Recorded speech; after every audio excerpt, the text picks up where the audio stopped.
go. Let's test the microphone. Testing 1, 2.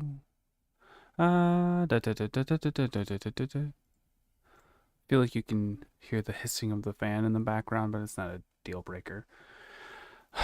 Should probably go on TikTok and make sure you guys can hear me okay.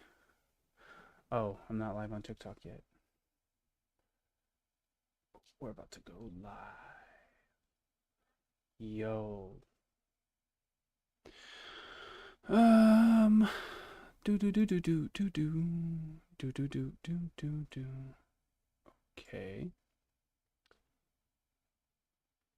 I got to pay attention to all the chats. Okay. Hold up. Uh-huh. I can pull this up. I'm going to refresh.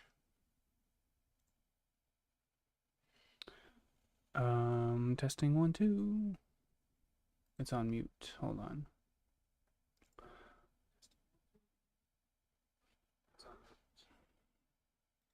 I've heard better, but it's not bad.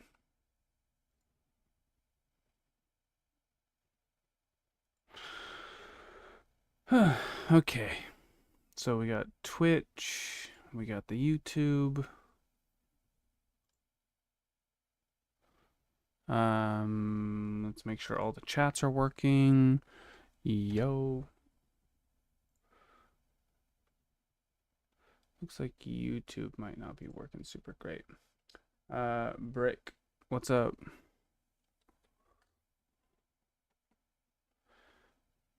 Okay, cool. Twitch and YouTube chats are working.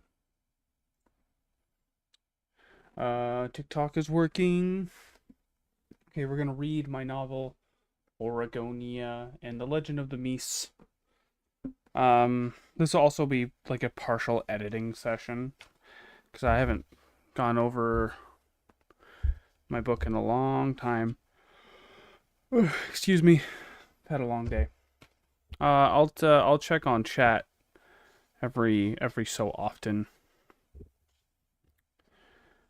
Okay. Reading chapter 1. Daydreamer.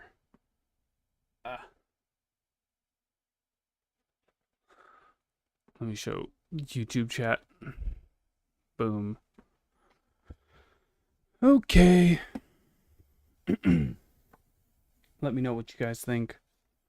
In a time of peace, when life and nature were in harmony, there lived a happy and prosperous mischief of mice, living in their tiny, modest village, its foundations hidden from the rest of the world. Deep were its roots in the forest's most tranquil nooks and crannies. These were not any mice, however, like those from ancient times that simply scurried about, scavenging for scraps. No, these were meese, intelligent, compassionate creatures, the meese of Oregonia. While small in stature, they overcome their shortcomings by sprouting with bravery, courage, and might. Despite being dwarfed by all around them, majestic and ferocious creatures alike, colossal in comparison. Okay. Should probably go into a little bit more detail. My little elevator pitch, some would say. So it's about these mythical critters called meese, who live in a realm called Oregonia, and they go on a quest to save their home from an ancient darkness that hasn't been seen since the fall of mankind. I need to repurpose the back art. This back art's, it's so dark you can't really see what's going on. It's kind of like just creepy trees or whatever. That's me right there. Yeah. Good stuff. But I have this other art I can use. That would be better. The meese from this particular neck of the woods lived in a village appropriately named Cloverfield, due to it being surrounded by a green bay of three-leaf clovers, and in the center of their village was a tall tree that nearly enveloped their sky, producing melon-sized acorns now and again. Hold on. It's a bit of a run-on sentence, I think.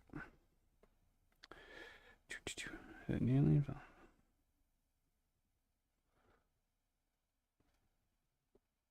How are we doing, chat?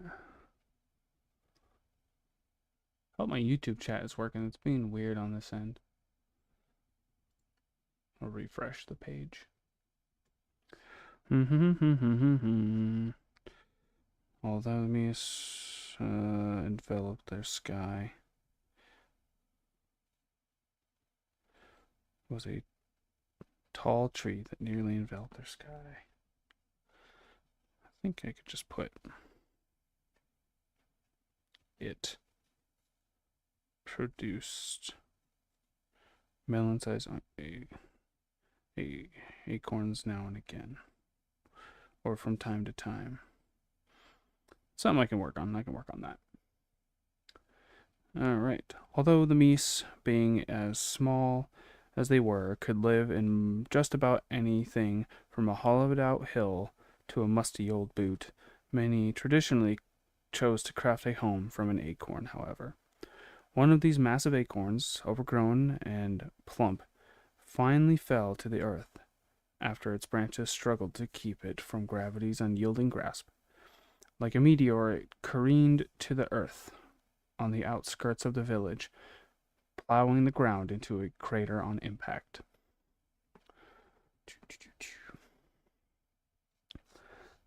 Near the fallen acorn, inside the shelled walls of the unkept... Near the fallen acorn, inside the shelled walls of one of the unkept acorn huts, lived a friendly and humble meese by the name of Eli Donwood, a young lad who spent little time at home, as anyone who knew him could tell from his frequent outings day and night. Awoken abruptly in the early morn, early even for a meese, Eli emerged from his home, still wearing his small leaf cap and leaf green tunic, with a few faded speckles of brash yellow here and there. He ruffled his messy, unmistakably long, pointy ears with tufts of hair bellowing outwards, as his sleepy eyes gleamed like emeralds in the dawn's early light, emphasizing his already spring-like charm. He let out one last yawn, stretching his whiskers, masked behind his beard he was quite proud of, but never hid his inviting smile. I say beard because it's not like traditional whiskers. It's like a lot of hair over his whiskers, so I call it a beard. But I don't know if it necessarily needs to be referred to as a beard.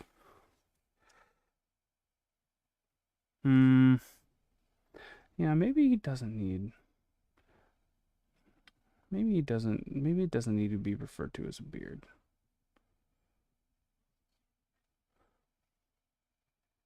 I just kind of wanted to explain why he has like this like all this fur on his face where like whiskers would be.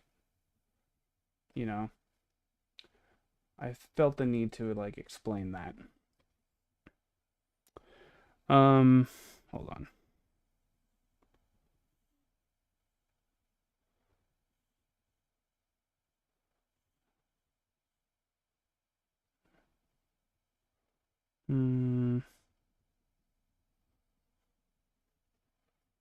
How we doing, chat?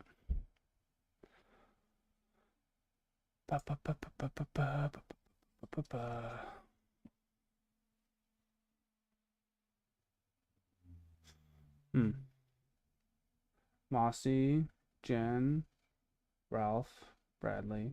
How's it going? A troop of meese rushed the freshly grown acorn, grasping it firmly and lifting it with their knees and planting their tails down firmly for support. The still groggy Eli adjusted his leaf cap and ran over to help his meese brethren without question. With their combined strength and a little ingenuity, they carried the acorn, slowly trudging it back into the borders of the village. I want to make sure I didn't misspell something. It's been a long time since I've gone through this book.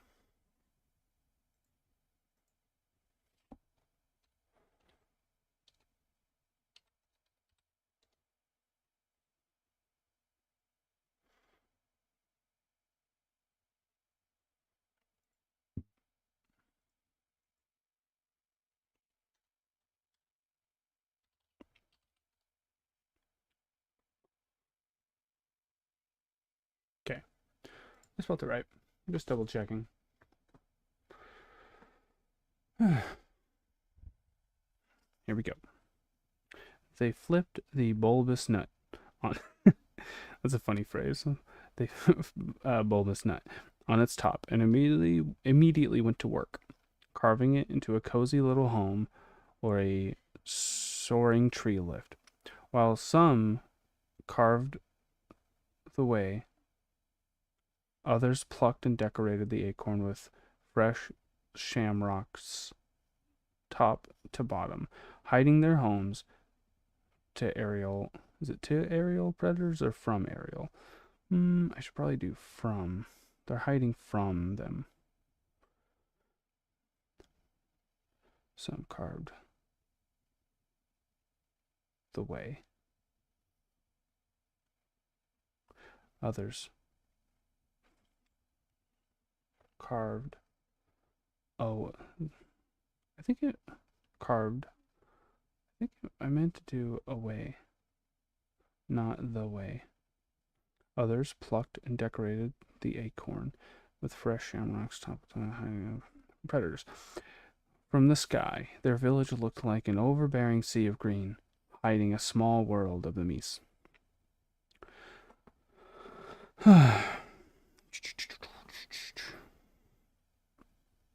Right, I had a little tidbit here about owls. Owls are their biggest threat.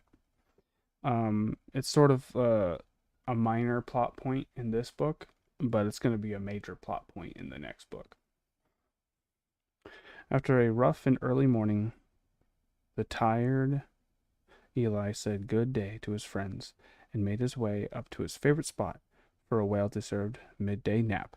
Eli spent much of his time up the highest branch on the acorn tree, towering over the village in the perfect spot from which to gaze at the townsfolk below. He often would lose himself in imagination while listening to the sounds and music of the village and watch them live their simple, peaceful lives from high above. The sun shined bright through the trees, dousing him in rays of faint light that flickered through the branches and leaves. Shine bright through the trees, dousing him in rays of faint light that flickered through the branches and leaves. From above the village, the light dazzled across Cloverfield like a dance of shimmering lights breaking just under the water's surface. How are we doing, chat?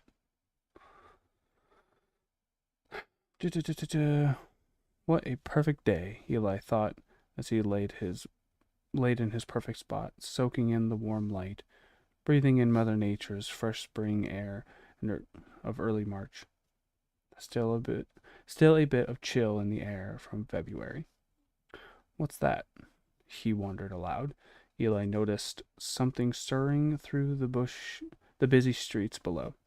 Eli had all but forgotten that the village folk were preparing the town for a celebration that only comes once a year when the clovers are their greenest, the Shamrock Festival. Eli rose from the worn bark, shook loose a peculiar amount of sand from behind his ear, and ran as fast as he could along the etched, barren path he had made over the years with his constant scaling of the familiar tree, scurrying down to assist in the preparation of the seasonal festival.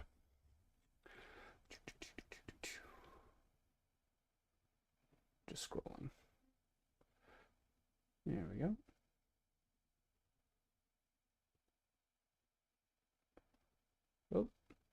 Oh. That's just a notification.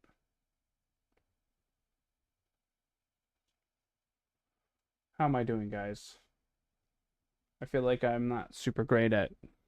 I mean, who is good at reading aloud? I think most of us might probably grew up struggling with that. Okay. I need water. Hey, babe, can I have some water? Yeah.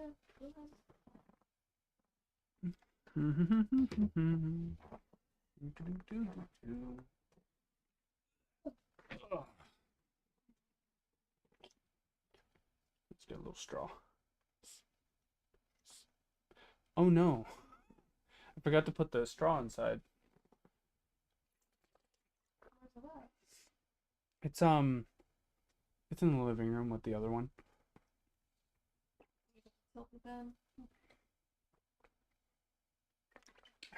Yeah. No biggie. Yeah, that's a cute little water bottle. Remember your goal. Keep calm.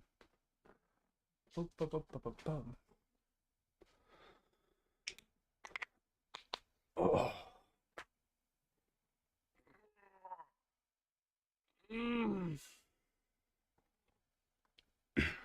You guys play The Legend of Zelda? Zelda, Ocarina of Time, and Minish Cap in particular were big inspirations for this book, at least aesthetically. You can kind of see how, like, oh, I guess you guys can't see. Hold on. Right. I'm gonna grab a sticky note so I know where I left off.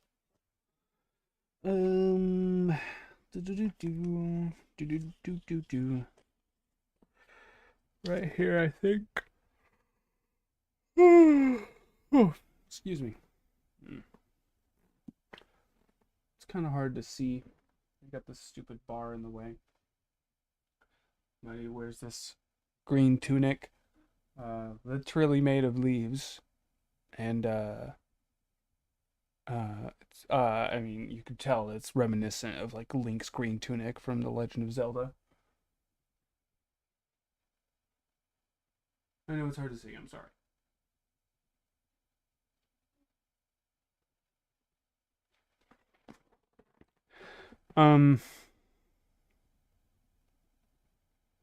He's even got the little green hat, but you can't really blame me. He's probably more. It's more like Peter Pan, I'd have to say. A lot of depictions of Peter Pan have him in like leaves and other, I don't know what you call it, forest crap. So he's closer to Peter Pan than he is Link, and Link himself is loosely based off Peter Pan, so you can't really blame me there. Gosh, I wish you guys could see my monitor. It's too bright.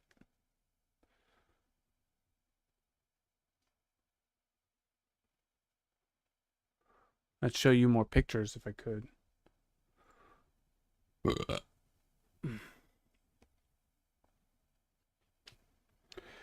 Okay. Let's go. This is okay. We need a paragraph here. Paragraph break. This is way too big. Okay. Running through the dirt paved paths on all fours. Meese all around with friendly. Hold on. Running through the dirt paved paths on all fours. Meese all around with friendly, familiar faces would greet him a good day as he sped through the village. The village of Cloverfield was alive with music, bards singing, children playing, and Meese conversing, and merriment all around. Meese would share stories of their adventures outside the village, even some traveling outside of the realm into the once crowded human cities that now lay in waste, devoid of life but full of wonder and mystery.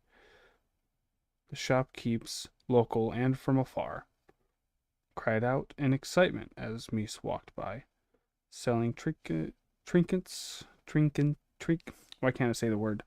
Trinkets from the forest, and peculiar scraps of food ranging from exquisite to questionable. They even sold relics from the old human world. Relics. Hold on, should just be a period. Relics consisting of robes fashioned from human clothes, gemstones from forgotten human jewelry, and many strange electronic devices that had long lost their power. To the villagers, many of these quirks were why Cloverfield was the best place in all of Oregonia. Do-do-do-do-do. Do-do-do-do-do-do-do. How we doing, chat?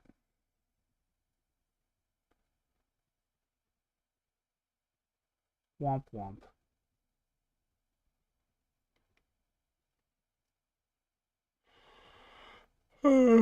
Excuse me. Sorry. Long day. I got a kid. Little. Almost 2. And he wears me out. First, hey Nachos, what's up?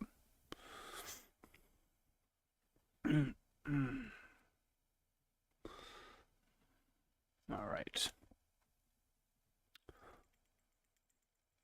What in the hell is that? This badge was earned from using a special emote as part of Minecraft's 15th something. Cool. Good for you, Nachos. You know, it'd be even cooler than that. A channel badge from this channel. I don't know if I got an official title for it. Just a book and sword.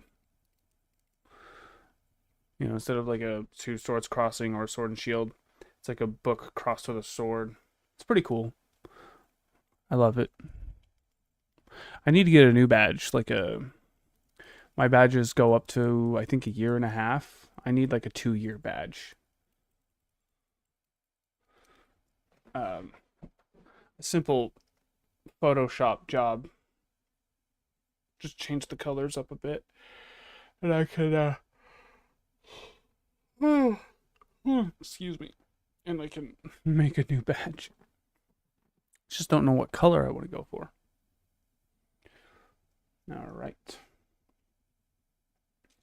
I don't know how to pronounce your guys' names. Benny, nice to see you. Josh, thanks for coming in. All Things Cool, and Proton. Thanks, guys. Who do we got here? Super Blue Chan. Top viewers, huh?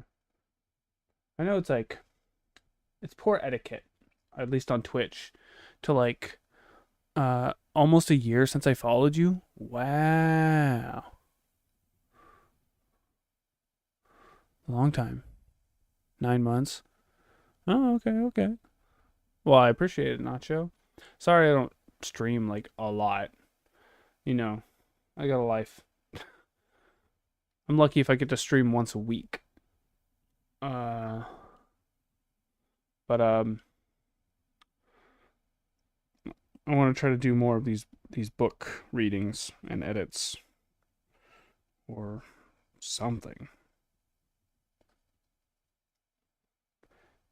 Thought about taking a break from Kingdom Hearts. I've been doing a Kingdom Hearts God damn it. marathon, and I took a break from that, and I'm thinking about playing Pokemon again, doing some shiny hunting. Okay, back to the book reading. Scurrying about the village, Eli was approaching his mother's acorn house as. Sorry, I got a notification on my computer. House as she was gathering dew, dripping from a leaf. "You're late, son," Eli's mother, Daisy, exclaimed in her most motherly of tones, which also sounded suspiciously condescending. "I know, Mom," Eli replied, chuckling under his breath as he pointed out the obvious. "Wait," said Daisy, stepping in front of Eli, holding a cloth bag. Eli stopped, dragging his feet and tail in the dirt. "Yes?" Eli dragged. "Hey, watch the sass," his mother warned. "I gathered food for your father and his friends. Would you give it to them, please?" she asked, handing him the bag. "No problem, Mom." He grabbed the bag, grinning and hugging his mother. She patted him on the face. Hold on.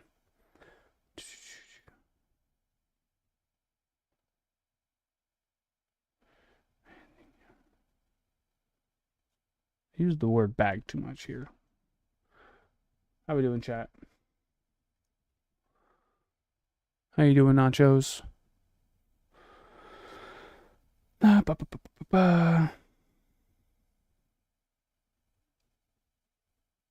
Oof. Oof. Big oofs. That's brutal. Brutality.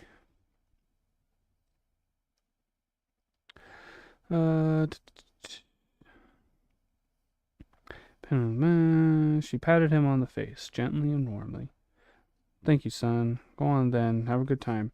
"I'll try," he joked, and was off. On his way through the village, kicking up dirt with each stride, Eli noticed something was following him. Masked miscreants drew closer, running on rooftops, around the corners of alleyways, and bursting from the cover of the shamrocks. Not again, stressed Eli, as he ran towards the village's training ground for the local guardsmen. Within the training grounds, children would play with wooden swords and shields, all while in costume, tasked with preparing for the annual Dance of the Beast. Throw? No, I didn't throw anything. Okay. I don't know if I need like semi quotations or full quotations if it's like the name of a thing. Like Is this camera working? Let me check. Yes. You bet. Yes. Is that where you left him? Yeah. Let me see if the phone's up asleep. Cool. Nice. Little stinker. Little stinker indeed.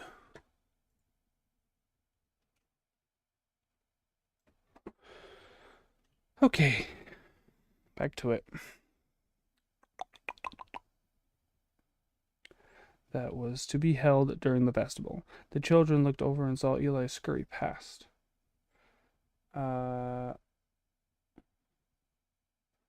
Fam, what's up? Smiling Irish. Proton. Wood. Guy Stevens. That's funny. What's up, guys? Nothing on the Twitch and. Okay. The children looked over and saw Eli scurry past, running from the masked nuisance. They all ran after him. "Eli, hey, Eli," they cried out, excited to see their friend, their friend, and mentor of sorts.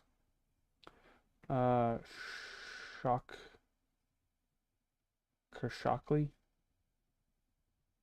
So, the feisty. Wait a minute. I think I caught a misspelled word here.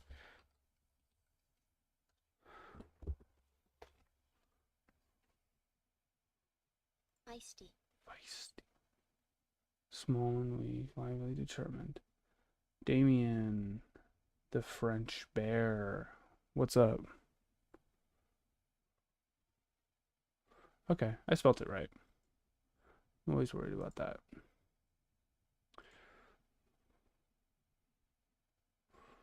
Dun, dun, dun, dun, dun. Ask me anything, guys.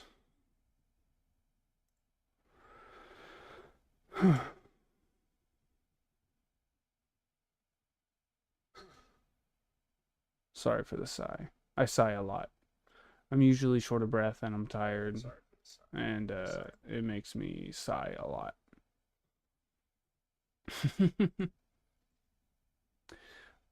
Misty. Sure. Applauser. What's up, guys?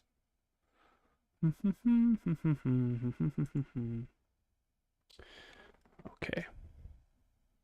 Nacho. Where was I at? The feisty little meese all jumped on Eli. All that could be seen of him was one paw and his tail in a mosh pit of furry, anxious children.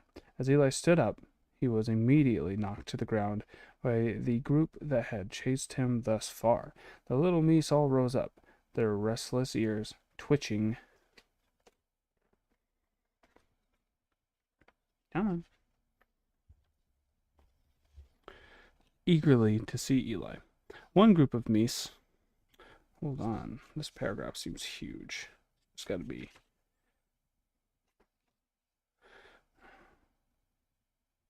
One group of meese dressed. One group of meese dressed in handmade garments wore clovers and old worn-out guard uniforms, fashioned to look. I think I could put a paragraph here. A paragraph break.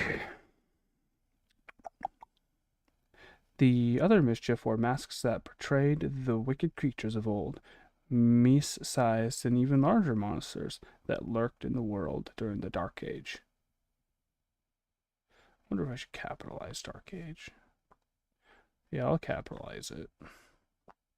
The masks were made of pieces of bark torn from the base of the tree in the center of the village, slathered with mud and draped with hanging moss. The eye holes were carved out with their claws, giving the masks that final touch of wild savagery to strike fear to onlookers. How are we doing, chat? Good? That's good.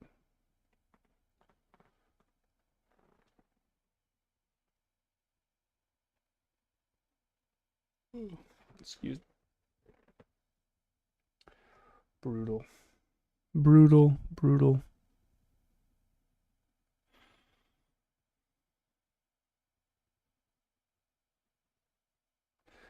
How we doing, Jess? Rod, how's it going? I need, I don't know how other streamers put stuff in their live. I gotta figure out how to do that.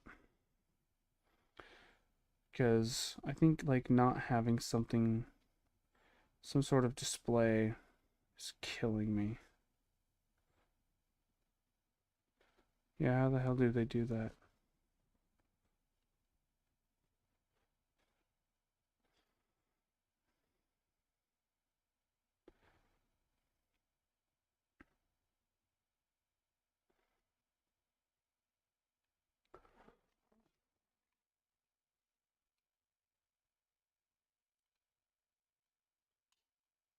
Hold on. I don't know why I'm wearing these headphones. I don't need to wear them.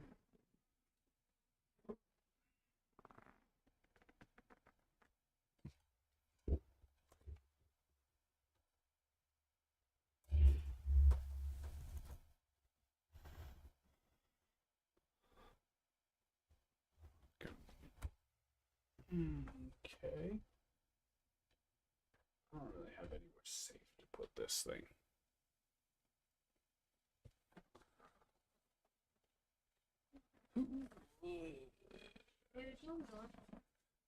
Yes.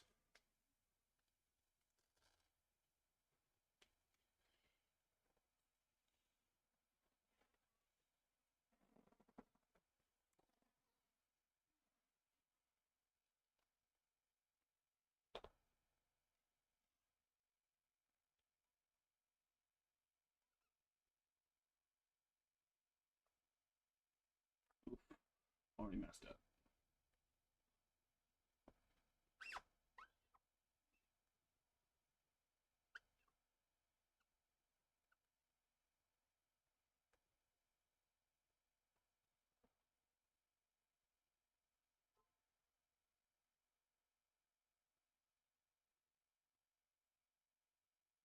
Lie. It's backward.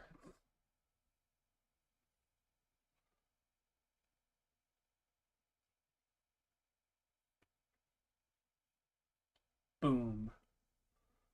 Live book.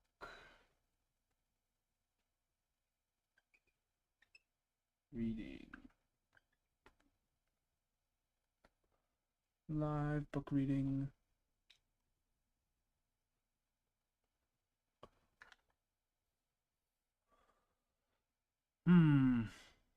How do I make this work? It's gotta...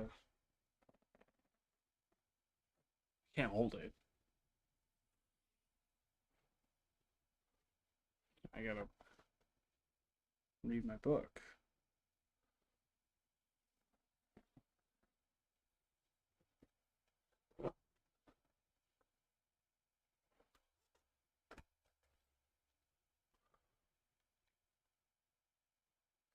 Okay, maybe you guys don't want to look at my crotch.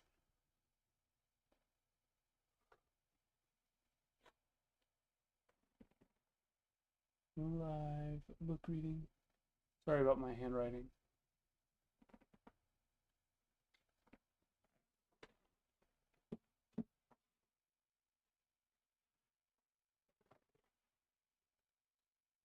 It kind of works. Yo, okay, okay. You see it over my shoulder? That's funny.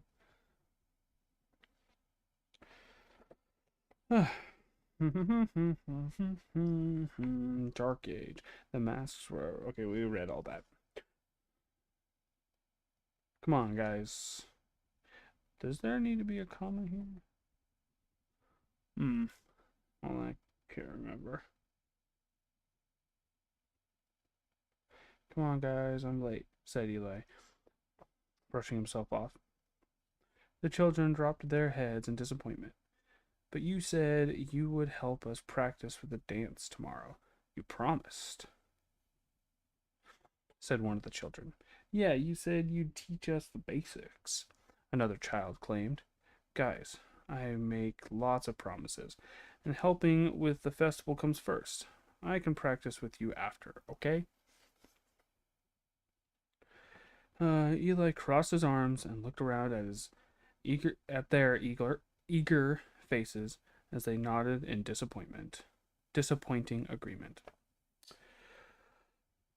One brave little Mies, the oldest of the group, Barton, emerged from the crowd of children and proclaimed in a cocky tone and with a confident smirk to match, "If you want to pass, I demand you challenge me first." He raised his pointy little wooden pick of a sword at Eli.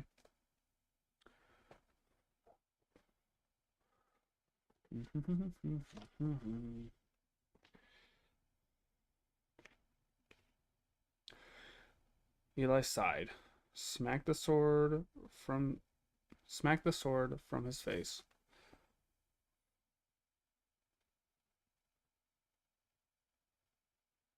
All right. And with a smile, he looked over at a little girl. Hand me your practice blade for a moment. She smiled and threw the wooden sword over to Eli. Oh, I can open a pack. Hold on a sec, guys. I'm gonna open a pack of Pokemon. You know what? Maybe I'll save it. Because maybe I'll do like a live stream. Like a Pokemon trading card live stream.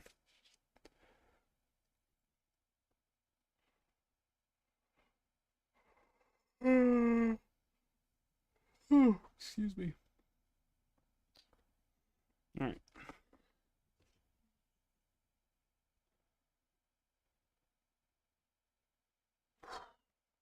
Yikes. Okay.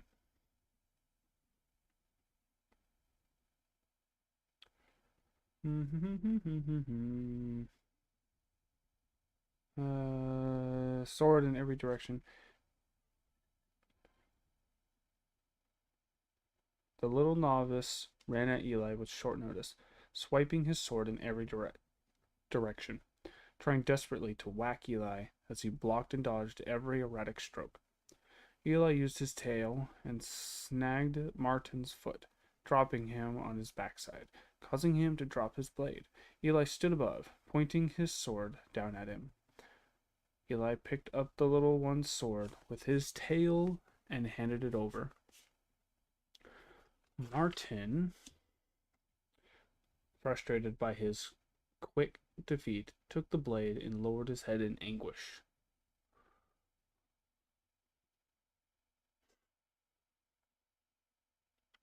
I'll be back to play with you guys. I'm just a little busy at the moment, okay? Said Eli, and threw the little girl her sword. As Eli was about to leave, he noticed a Clover Shield named Tristan, a shy but close friend, leaving the Clover Shield bastion. Hey, Tristan, cried Eli. Yeah? Asked Tristan. I'll just do, we know he's Tristan. I don't need to say it again. Just gonna do, he asked. Come here. Tristan walked over to Eli and the mischief of young Mies.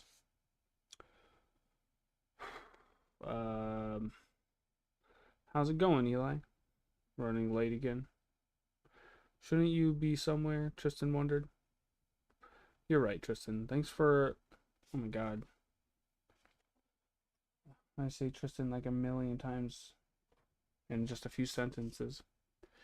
You're right, Tristan. Thanks for being so understanding. Okay, guys. You know Tristan, Eli introduced. He's like a little brother to me, and I taught him everything I know. He'd be perfect to help you guys prepare for the dance. Wait, that's not what I... Before he could finish, the children nodded, and Eli was off to help with the festival, and Tristan was left to play with the eager children.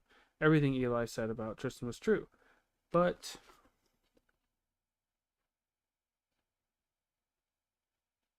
he knew that Eli had a slightly mischievous side and liked to pick on him given the opportunity.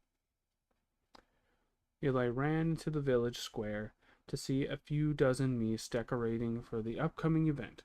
Large archways made of branches and twigs, decorated with three-leaf clovers, topped with little hanging acorns, stood at all the entrances to the square.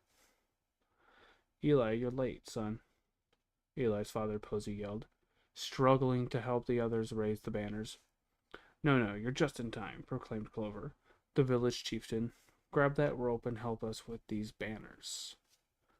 Eli ran over and grabbed the rope and hoisted the flag with the village insignia, a tree in the shape of a three-leaf clover. The village square was surrounded by banners. In the center was a garden of small three-leaf clovers and one suspiciously lucky four-leaf clover with a golden glint.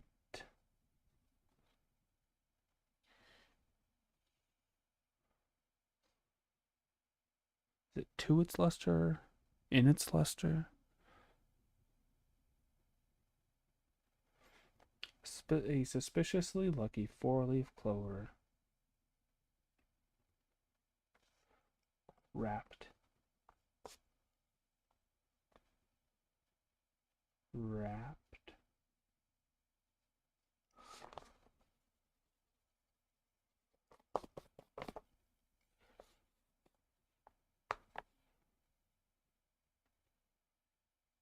wrapped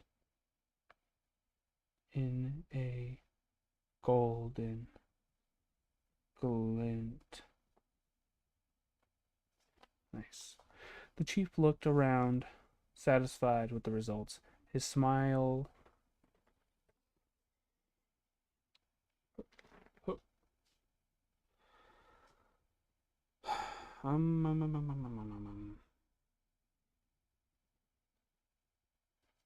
where was I?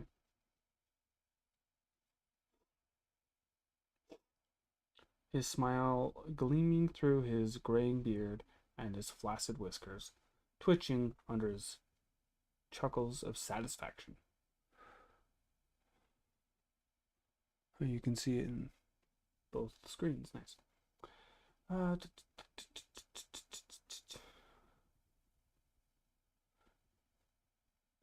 It's nearly ready, fellas. We just need to finish up the outskirts of the village for our guests from Treedom and Bayleaf, proclaimed the chief. And then we will start the celebration in the morning upon their arrival. Just as they were walking toward the village gate and the outskirts, Posey stopped his son. Son, were you daydreaming again? Asked Eli's father. Yeah, I just wanted to relax before work, and, well, I guess I just got too cozy. I'm sorry. Eli looked away, scratching his head. Posey smiled. It's okay. You're here now, and you can make it up to us by working twice as hard. All right? Posey wrapped his arm around his son. Let's get going, son.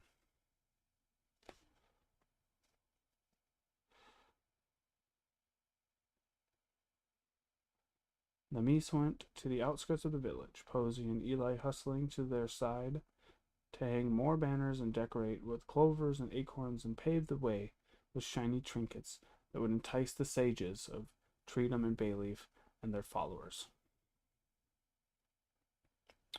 As Eli was working high on top of the archway, he noticed something from the corner of his eye, a shimmer of light, like a star twinkling in the night sky, except it was coming from deep within the shady forest.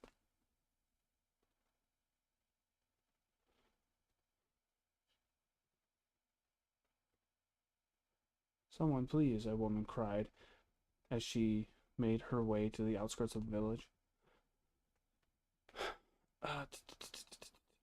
Eli, curiosity piqued, jumped down and approached the woman along with the others. Has anyone seen my son Martin? She asked. I haven't seen him, and the kid said he went this direction. Martin?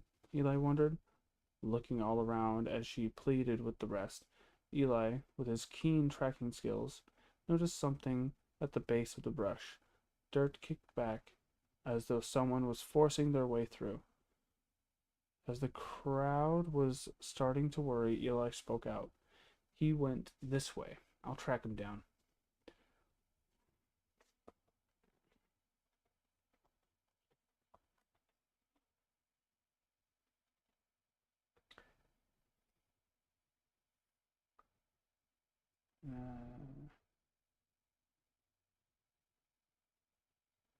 He proclaimed with much certainty.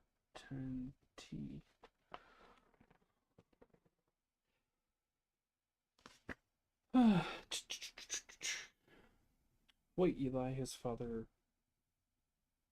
ached with concern. Martin's mother interrupted. Thank you, Eli, thank you. Eli reassured his father with a stern nod. His father reluctantly accepted. Eli walked into the brush, away from the other villagers who searched close by. He strolled through the tall grass, deeper into the woods, staring up at the trees that towered over him, nearly scathing the heavens.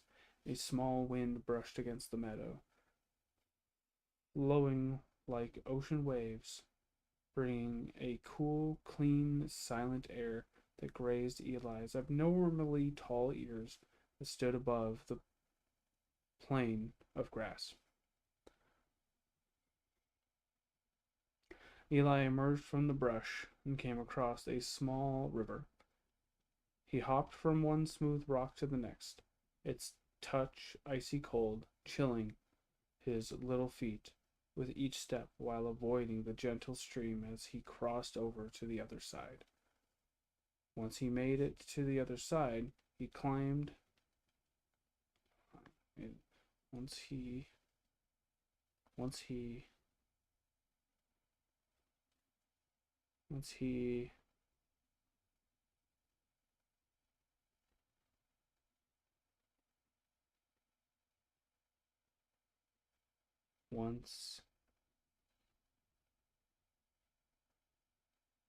there. He climbed over a series of fallen trees that once stood tall and mighty, but were now decaying slowly in the musky air. He went deeper and deeper into the forest, the sense of adventure captivating his imagination and stimulating his every nerve, until, finally, he came across a large grave plot, hiding behind an eerie and unnatural fog. There was something pointy and white, sticking out of the ground. Whatever it was, its shimmer of light called out to Eli across the dark elder woods. There, at the end of the plot, was a stone that read, "Here lies Alistair the Benevolent, warrior, protector, and a friend like no other. R.I.P. Arya Donwood." It was a tombstone, a grave for someone once dear to the village of Cloverfield. From a very long time ago, Eli realized that he was looking at. Hold on. Eli realized that what he was looking at were the remains of a creature exposed by wind and rain. Arya, Alistair, like from the stories, he thought to himself aloud. Slowly, Eli reached out to touch the point that craved his attention so, shining across. I forgot how long this first chapter can be, because there's like a whole section where he talks to holy crap. So there's a section where he talks to Seamus, and then there's a dream sequence.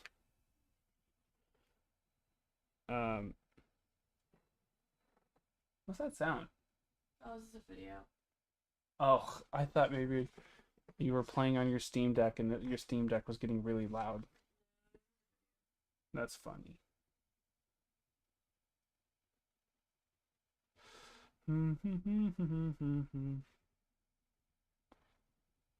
Oh.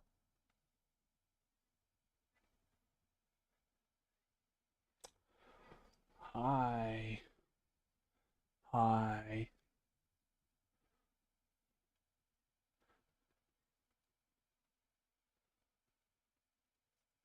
I'm going to take a little break here. Eli reached out to touch the point that craved his attention, shining across the forest just for wandering eyes. Wandering eyes? Wandering? I think wander is with the WOND.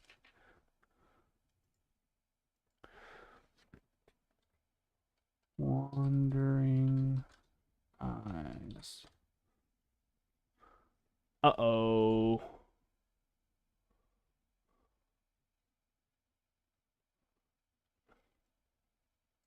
I think I accidentally spelled wondering.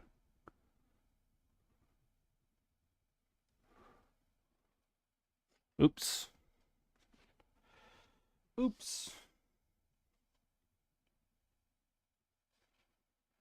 should be wander.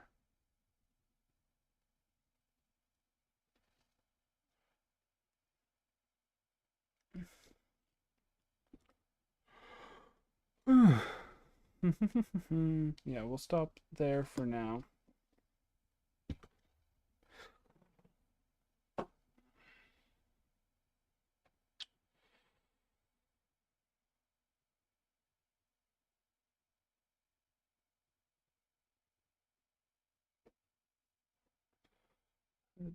That change.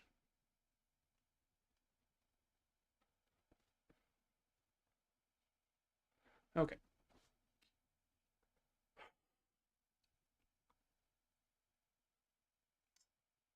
What's the plan here? Hold on. How do I pause it?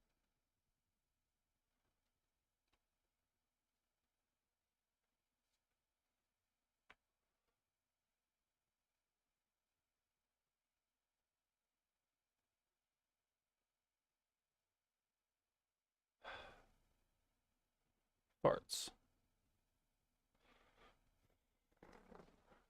Kind of hoping the live book reading thing would go better on TikTok. Nobody seems to care. Okay. What to do, what to do.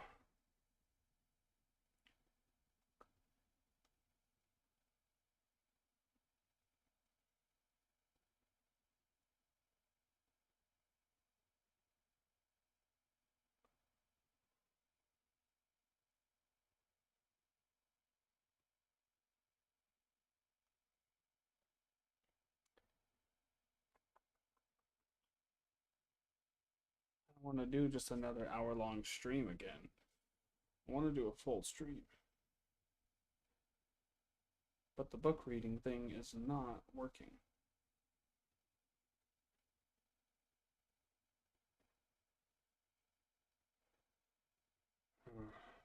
What to do, what